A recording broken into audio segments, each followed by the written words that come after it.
Avalos, and today I'll be discussing the 1960s campaign.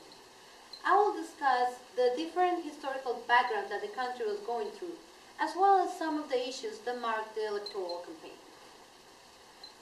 This presentation will be guided through the effect that television had on this campaign, and will pay special focus on Kennedy's television spot, Kennedy for Me. Political campaigns depend immensely on the persuasion that they can convey to their voters. These campaigns use different persuasion methods in order to gain the attention of voters. These methods are delivered to the viewers through mediums. According to Marshall McLuhan, the writer of Understanding Media, The Extensions of Man explains, the medium is the message. This phrase states the importance of the medium has on the viewers. That is why candidates choose different mediums to communicate with their voters. One of the most persuasive mediums is television and television spots. Trent, Friedinger, and Denton's research on their book Political Communication also supports that televised political advertising occupies a principal position within a candidate's campaign. In this presentation, the political ad, Kennedy for Me, will be discussed and analyzed in order to understand its meaning and how it portrays Kennedy campaign in 1960s. But before I talk about this political ad, let me give you guys a little background on what was going on around 1960s. First of all, the United States was going through the Cold War against the Soviet Union, and there were different issues that were affecting the United States. For example, the crash of the U-2 plane and the rise of Fidel Castro in Cuba. It was a war on technology, power, and ideology. And at this time of conflict, in 1960, two candidates rose to run for presidency: John F. Kennedy and Richard Nixon for the Republicans. This historical review will focus on the televised media surrounding this election, and it will place importance on how the candidates use these new technological advances on their favor. To start off, I'll talk about Richard Nixon. He is the candidate for the Republicans, and he portrayed himself as an incumbent on this campaign. He stressed his campaign style into reassuring Americans his commitment to fighting communism. He also stressed a lot that he has the maturity and experience to run this country, because he was 8 years already as a vice president. His maturity, his foreign policy skills, and the promise to keep America's military power and prestige as a world leader were his main goals in his campaign. Nixon attempted to take advantage of television with his commercials. However, his image on television suffered a lot during the 1960s first televised debate. President Nixon accepted Kennedy's challenge to do a televised debate. However, the lack of experience with television really affected Nixon's outcome on this debate. He looked really nervous during the debate. He looked sweaty, and his lack of experience was really noticeable. Also, he was wearing a gray suit that made him just mingle with the whole scenario. Nixon was used to do the traditional model of debating, where you would look straight to your opponent's face.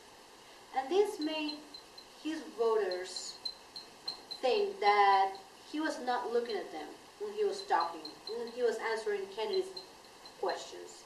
So this really had a bad outcome for him. His lack of experience with television and his recent injury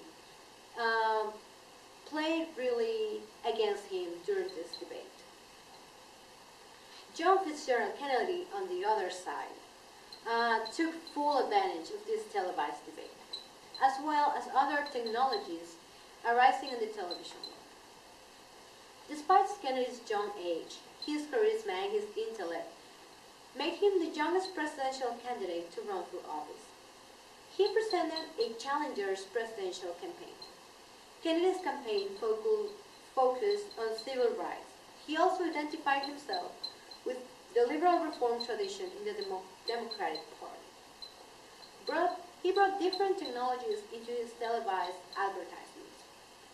And the success of Kennedy's campaign was not only due to his commercials, but rather his two televised events. The first one was a speech at Houston Ministerial Association, where he discussed with different Presbyterians about his Catholic faith and what his position was regarding the separation of church and state. His second most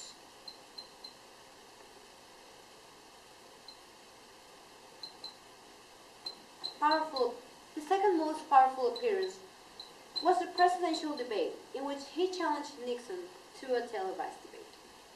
Kennedy took advantage of the set and the cameras. The day before the actual debate, Kennedy went and talked with the producer. That way he informed himself of how the stage was going to be built and what the format of the debate was going to be. And this definitely gave him an advantage. While Nixon used a traditional debate style, Kennedy looked straight to the camera as he was answering Nixon's questions and also while he was challenging him. This made Americans believe that he was talking with them instead of just ignoring them and talking with Nixon. And this led different Americans to see him as the winner of this debate. Besides the debate, another of the methods that really worked for Kennedy's campaign was the use of the television spots. One of his most successful commercials was the jingle, "Kennedy for Me." The use of television spots seems to be one of the major reasons that led Kennedy to his victory. In Lehman and Stigler research article, they state that the use of television altered the electoral process in 1960 by helping Kennedy to win. This demonstrates that the implementation of new technologies and his commercials brought him into popularity. This catchy jingle by Kennedy's campaign made it into the 10 most famous commercials of all time by the Times magazine. This commercial starts with a sign that reads, "Created by the Citizens for Kennedy Johnson." It follows by the image of President Kennedy holding a brochure that reads, "Leadership for the 60s," which later represented his motto of his campaign. An instrumental musical jingle starts playing. Then the catchy jingle saying Kennedy starts playing, first by a female voice, then with a male voice. And as each person says Kennedy, the image changes to a different hand holding a sign reading Kennedy or Kennedy for President. In the commercial Kennedy for Me, the first thing to be noticed is the music. The catchy jingle will play in your head after you watch this commercial.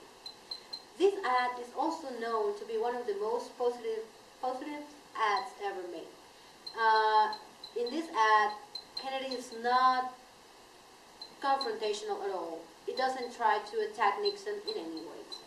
According to Trent, Feathering, and Danton's research on their book in political communication, for the campaigns in 1960, television spots were really not hard-hitting or very specific because Americans didn't know how to use these techniques and how to use different manipulations in advertising. In the following years, however, the commercials became more confrontational and attacked. because of the rising negativity of the war with Vietnam and the civil rights movement. Kennedy's ad is pretty straightforward. It doesn't have any hidden messages or a lot of symbolism. The commercial purpose seems to be to present a good image of Kennedy. His ideologies are also presented in the jingle. During the whole ad, Kennedy's intent seems to project himself as the leader that the 60s need. The pictures used in this commercial seem to be of him during his speeches and debates. They do not look staged. He looks really natural, like they were taken in the moment. His liberal ideologies are also expressed at the beginning of the jingle, when it says, but not dog season, that he would try something new. He's trying to imply that he is traditional. However, he wants to move the country forward, and he wants to change some of the transitions. Despite the fact that Kennedy was suffering rejection from voters because of his age, it did not restrain him from making his age look like an asset in his jingle. He said in his jingle that a man who's old enough to know and young enough to do. He's given the perception that, yes, he's young. However, he has the maturity to lead the country forward. Also, he's saying that his youth will give him the willingness to act. Throughout the commercial, there are different pictures shown of minorities and different working class people. This sustains his ideology of pulling together elements like urban minorities, ethnic voting blocks, and organized labor. These images, you can see different races and different working class people, and different people either working or different ages. And this really goes together with his jingle when it says, it's up to you, it's up to you. He's trying to become familiar with his voters. He's trying to make them perceive like they can be really related to this ad. The end of the commercial, different voices shout Kennedy. And it's followed by an image of his family with Jacqueline, his wife, and her daughter, Carolyn. And this helps to portray his family tradition. Even if it's not said, this family portrait tends to portray presidents with a certain familiarity to its viewers. There are different theories that are implemented in the making of a presidential campaign. And they are strictly related to the persuasion and image a candidate wants to present. It also draws his attention to Kennedy's political campaign and how mass media affected the results of this campaign. The effect of mass media on this campaign was really crucial. This campaign was one of the closest races in the history of the United States. And Kennedy's use of media and television spots definitely made a difference in his winning over Nixon. Thank you very much.